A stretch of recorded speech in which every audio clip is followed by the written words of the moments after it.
Hello everyone, welcome back to my YouTube channel. My name is Akanksha and you are watching Mathematics Label.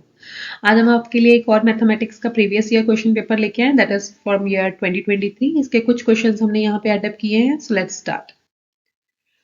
First question अपने पास 1 mark का question है. Find the value of K. Equation दे रखी है x square plus के x plus 9 and has equal roots. तो मैं आपको अगेन यही बोलूंगी कि अगर आप इस प्रैक्टिस पेपर को लगा रहे हो please keep your notebooks with you, the pens in your hand, so that आप भी मेरे साथ साथ सॉल्व कर सको. तो पहले में उन्होंने क्वाड्रेटिक इक्वेशन का क्वेश्चन पूछा हुआ है. हमें पता है कि अगर रूट्स इक्वल हो तो डिस्क्रिमिनेंट जो है वो 0 के इक्वल होता है. तो यहाँ से हम डिस्क्रिमिनेंट की वैल्यू निकाल लेंगे. एक्स स्क्वायर प्लस के एक्स प्लस 9 को अगर मैं कंपेयर करूं a x square plus b by dx plus c के साथ, तो I will know that discriminant की वैल्यू होती है बी स्क्वायर माइनस 4ac. तो just by comparing I will get discriminant is equals to k square minus 9 4 36 is equals to 0. तो यहाँ से k की वैल्यू क्या बन जाएगी अपने पास plus minus under root of 36 and what is the under root of 36 that is equals to plus minus 6. तो यहाँ से k की वैल्यू मेरे पास दो k की वैल्यूज आ गई. एक आ गई प्लस का 6, एक आ गया माइनस का 6. यानी कि दोनों में से जो मर्जी k की वैल्यू सब्स्टिट्यूट कर दो, हमारे पास जो रूट्स आएंगे वो क्या आएंगे, इक्वल आएंगे. अगर हमारा डिस्क्रिमिनेंट ग्रेटर देन 0 हो तो हमारे पास दो डिस्टिंक्ट रियल रूट्स बनते हैं. डिस्टिंक्ट यानी कि अलग अलग रियल रूट्स बनते हैं. अगर अपने पास लेस देन हो तो वहां से हमारे पास इमेजिनरी रूट्स जो है वो फॉर्म होती है. नेक्स्ट क्वेश्चन है, सेकंड क्वेश्चन कहता है find the if sin a is equals to 3/5. अब sin a जो है वो किसके इक्वल होता है, that is equals to perpendicular over hypotenuse. Pandit Badri Prasad हर हर बोले. ठीक है जी. तो वहां से ये आ गया 3/5. अब हमें पता है कि जो 3 और 5 अगर ये है तो ये पाइथागोरन ट्रिपलेट है. तो यहाँ पे ये बेस की वैल्यू क्या आ जाएगी, 4 आ जाएगी. लेट अस सपोज आप लोगों को नहीं पता तो you are all known to the fact that perpendicular square plus base square is equals to hypotenuse square. तो यहाँ से 3 का स्क्वायर इज 9, बेस अपने पास दे नहीं रखा, हाइपोटेन्यूज का स्क्वायर इज 25. तो बेस का square will be equals to 25 minus 9 and 25 minus 9 अपने पास कितना होता है 16. और 16 का जो हम अंडर रूट करेंगे तो वी विल गेट 4. अब यहाँ से आपके माइंड में आएगा कि जो पिछला क्वेश्चन यहाँ पे हमने ये किया था, यहाँ पे हमने k की दो वैल्यूज ली थी, यहाँ पे हमने k की वैल्यू 1 क्यों ली है. तो यहाँ पे मैं आपको क्लियर कर देती हूँ कि k की वैल्यूज 2 लेने की वजह ये थी कि वो एक लेंथ नहीं थी. यहाँ पे ये जो हमारा बेस है ये एक लेंथ है, एक ट्राइंगल की मेरे पास लेंथ दे रखी है. तो यहाँ पे हम लेंथ जो होती है वो हमेशा क्या होती है, पॉजिटिव होती है. That's why we don't assume the negative. Otherwise जब भी हम अंडर रूट स्क्वायर रूट लेते हैं तब हमारे पास दो वैल्यूज ही आती है. एक आती है हमारे पास पॉजिटिव में, दूसरी किस में आती है, नेगेटिव में. तो लास्ट हमारा स्टेप रह गया कि cos a की वैल्यू होती है, cos a की वैल्यू होती है बेस अपॉन हाइपोटेन्यूज. बेस हो गया जी 4 और हाइपोटेन्यूज हो गया हमारे पास 5. So with this the question is done. Next question is find the mod of the data. Data का मॉड निकालना है. मॉड निकालना आपको मैंने पिछली क्लास में भी सिखाया था कि मॉड जो है वो क्या होता है, वो वाली टर्म जिसकी मैक्सिमम फ्रीक्वेंसी आ रही है. यानी कि मैक्सिमम फ्रीक्वेंसी का मतलब क्या होता है, the term that is being repeated number of times. जो सबसे ज्यादा maximum number of times repeat की जा रही है उसको हम क्या बोल देते हैं, that is the mod of the data. अब यहाँ पर आप देखोगे कि आपका मॉड ऑफ द डाटा क्या बन रहा है. यू विल गेट कि ये 5 एक बार आ रहा है, ये एक बार आ रहा है, ये भी एक बार आ रहा है, ये 3 बार आ रहा है. दिस इज 3 टाइम्स, ये एक बार 2 बार. तो यहाँ पे मेरे पास मॉड ऑफ द डाटा कितना बन गया, 9. नेक्स्ट क्वेश्चन है सॉल्व फॉर x. x की वैल्यू निकालनी है. इक्वेशन दे रखी है बेटे 3x minus 5 is equal 7 is equal to 2x plus 1. We want to find out the value of x. सबसे पहले x वाले टर्म्स एक साइड पे करेंगे, कांस्टेंट्स एक साइड पे करेंगे. ये बनेगा 3x minus 2x because plus minus is y by. यहाँ पे माइनस का 7 है, उधर जाएगा तो प्लस का 7 बन जाएगा. तो यहाँ से x की value 3x minus 2x is x and 7 plus 1 is equals to 8. तो यहाँ से मेरे पास x की वैल्यू कितनी आ गई, 8 आ गई. Next question is find the probability of getting an even number when a fair die is rolled. तो जब भी हमारे पास फेयर डाई रोल किया जाता है, सैंपल स्पेस अपने पास क्या आती है, 1 2 3 4 5 6. And when they talk about the even numbers होते हैं 2 4 एंड 6. तो हमारे पास जो प्रोबेबिलिटी है इस इवेंट की क्या बन जाएगी, that will be equals to 3/6. क्योंकि 3 जो है वो हमारे पास सर्कल नंबर है, 6 हमारे पास टोटल फ्रीक्वेंसी है. So the answer is equals to 1/2. So this is the answer for this question. Okay, so this is the section B and this is the there we have the questions that contains 2 marks each. तो यहाँ पे हर एक question जो है वो 2 marks का होगा. First question है सॉल्व द इक्वेशन. इक्वेशन आप लोगों को दे रखी है x square minus 5x plus 6 is equal to 0. देखो सॉल्व द इक्वेशन का मतलब क्या, मेरे को x की वैल्यू निकालनी है.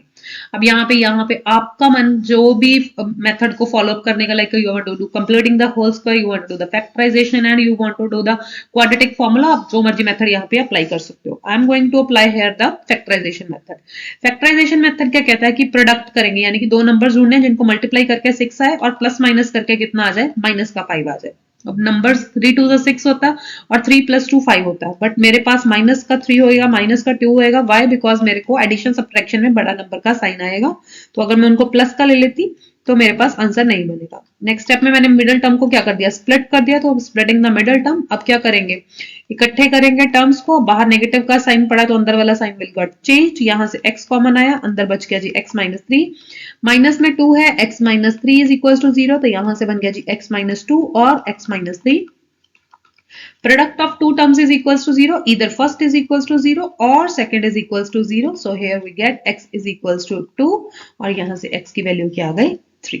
So this is the answer for this question कि x की वैल्यूज ही हमें फाइंड आउट करनी थी and we get x equals to 2 and x equals to 3, यानी कि जब भी मैं x की वैल्यू 2 और 3 पुट करूंगी I will get the result as 0. Second question दे रहा है, कहता find the sum of the first 15 terms of an arithmetic progression if the first term and the common difference is given to us.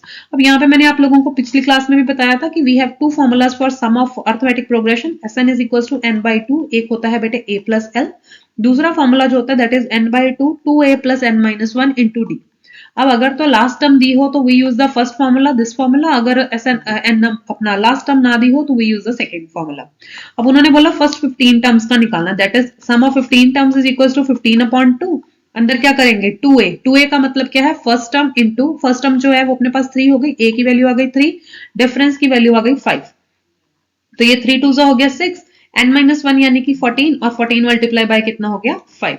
Let's solve it, ये बन गया 15/2, यहाँ पे आ जाएगा 6 + 5 4 20 70 और ये बन गया अपने पास 76, ये बन गया 15/2 इंटू 76,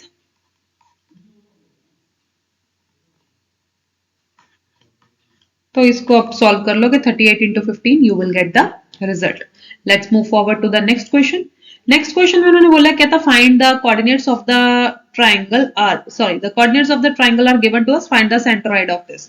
अभी सेंट्रोइड निकालने के लिए ये भी हमने क्वेश्चन लास्ट क्लास में भी डिस्कस किया था, तो मतलब क्या है कि ये पेपर के पॉइंट ऑफ व्यू से इंपॉर्टेंट क्वेश्चन है कि अगर आप लोगों को कोऑर्डिनेट्स प्रोवाइड करवाए हों और you want to find out the centroid, तो देखिए एक मिड पॉइंट का फॉर्मूला होता है, एक ट्राइंगल में हम सेंट्रोइड का फॉर्मूला देखते हैं।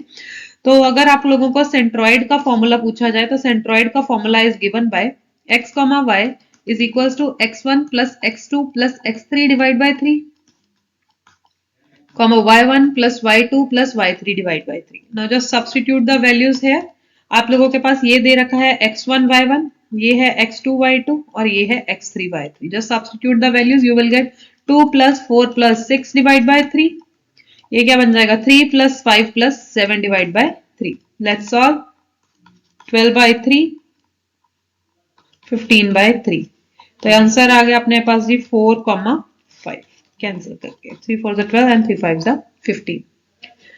सेंट्रॉइड हो गया। नेक्स्ट उन्होंने बोला है find the length of the diagonal of the rectangle whose length and breadth is given. अब देखो आप लोगों को डायगोनल के बारे में थोड़ी सी जानकारी अवश्य होनी चाहिए अगर आप लोगों को उसके डायगोनल की जो लेंथ है वो फाइंड आउट करनी है।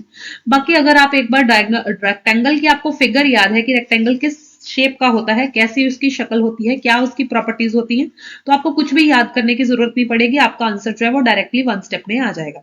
अब देखिए हमें पता है दिस इज माय रेक्टेंगल, ये मेरा रेक्टेंगल होता है जिसकी ऑपोजिट साइड्स क्या होती हैं इक्वल, और ये क्या होता है उसका डायगोनल। उन्होंने बोला जो लेंथ है आप लोगों को 8 सेंटीमीटर दे रखी है, ब्रेथ जो है वो 6 सेंटीमीटर दे रखी है। जो डायगोनल की साइड्स होती है वो एक दूसरे के साथ परपेंडिकुलर होती हैं।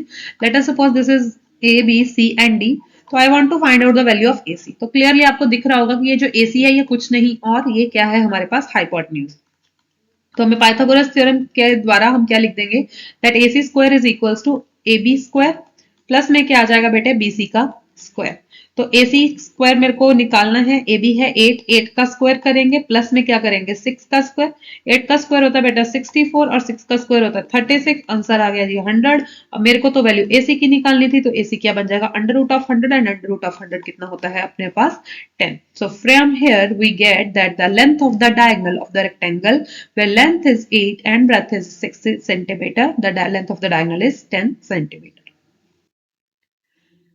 So this is the section C. Section C has 3 marks question. So first question आया कहता find the roots of the equation using the quadratic formula. Now as बच्चे यहाँ पे मेंशन कर रखा है कि आप लोगों को quadratic formula ही लगाना है, तो मैं quadratic formula ही लगाऊंगी। तो x की वैल्यू निकालते हैं। quadratic formula होता है -b plus minus √b square minus 4ac divide by कितना होता है बेटे 2a। Now just compare this and find out the values. ये बनेगा प्लस का 7 plus minus under root of 7 7 हो गया 49, माइनस में करना है 4 10 हो जाएगा 40, डिवाइड बाय करना है 2 है, ये बन जाएगा 2। 7 plus minus under root of 9 divide by 2।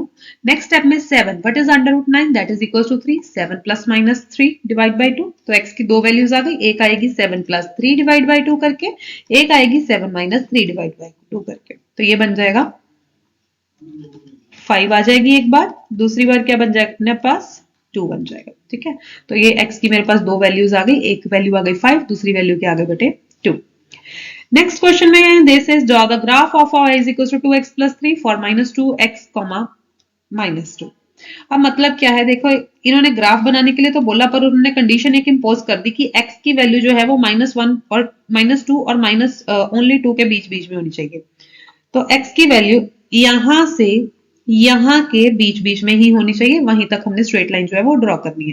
तो इक्वेशन दे रखी है बेटे y is equal to 2x plus 3। आपका मन करता है आप इसको इंटरसेप्ट फॉर्म में चेंज कर लो, आपका मन करता है आप इसको पॉइंट्स पुट करके कर लो। तो हम यहाँ पे एक टेबल बना लेंगे, 2-3 पॉइंट्स पुट करेंगे और उनके अकॉर्डिंगली हम वैल्यूज जो है वो लिख देंगे। यहाँ पे x की वैल्यू लिखेंगे, यहाँ पे y की वैल्यू, 2-3 वैल्यूज लिख लो, दैट इज एनफ। अब मान लो मैं x की वैल्यू ले रही हूँ 0, अगर x की वैल्यू 0 ले रही हूँ तो y की वैल्यू कितनी आ रही है 3।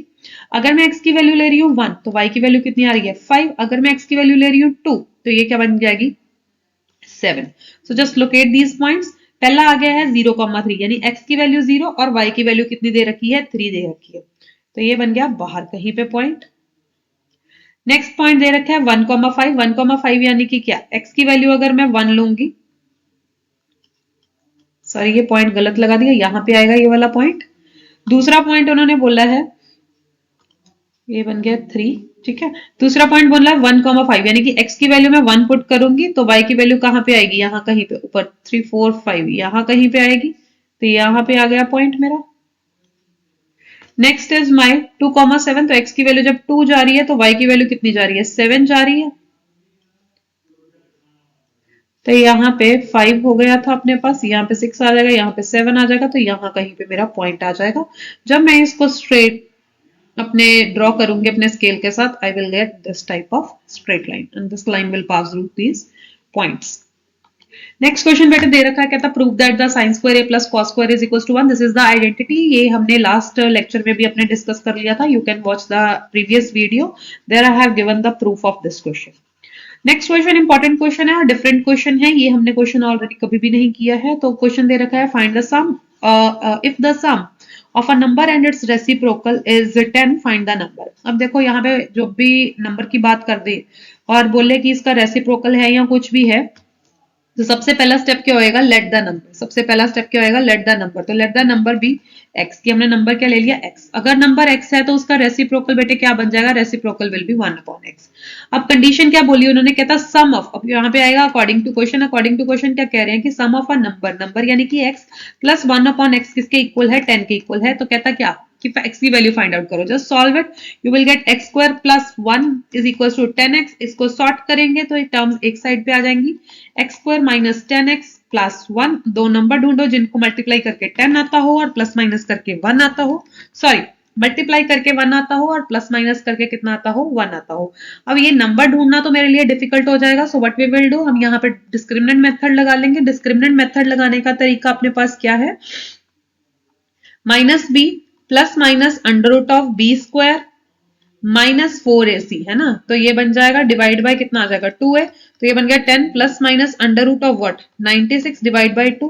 अंडर रूट ऑफ 96 को आप थोड़ा सा सॉर्ट कर सकते हो, ज्यादा नहीं कर सकते। 2 4 जा 8, 2 8 जा 16, 2 2 जा 4, 2 4 जा 8, 2 1 जा 2, 2 2 जा 4, 2 6 जा 12, 2 3 जा 6 एंड 3 1 जा 3।